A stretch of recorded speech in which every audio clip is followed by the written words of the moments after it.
May pahimangno ang City Disaster Office sa Mandawi kalabot ni mga dagko o mga antigong mga punuan sa kahoy nga posibleng makahatag og risgo kung na di maayo ang panahon. Ngano kaha? Atong Siren pinagis report ni Nico Serino.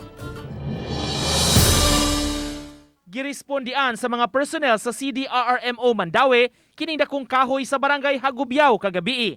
Nunod sa nasinating pag-unos, mga alas 10 kagabi, gingong kalit nga naluka ug natumba ang maong punuan. Nagpatabang ang barangay sa CDRRMO aron daling mahawanan ang dapit kay nakababag ang kahoy sa kalsada.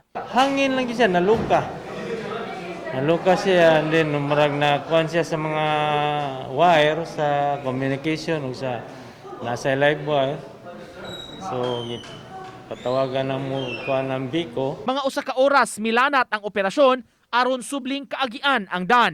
Matud sa CDRRMO, thunderstorm ang nasinati kagabi gumikan sa pagkusog sa bundak sa uwan, inubanan sa paghuros sa hangin. Basta ang atong yuta, so delikado na mga soil erosion, mga uprooting of trees, nga dili na to matagan.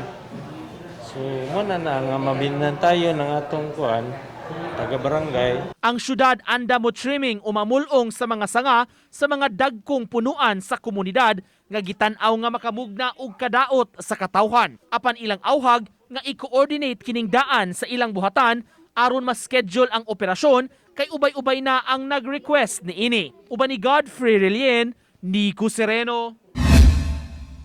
Balitang Bisdak.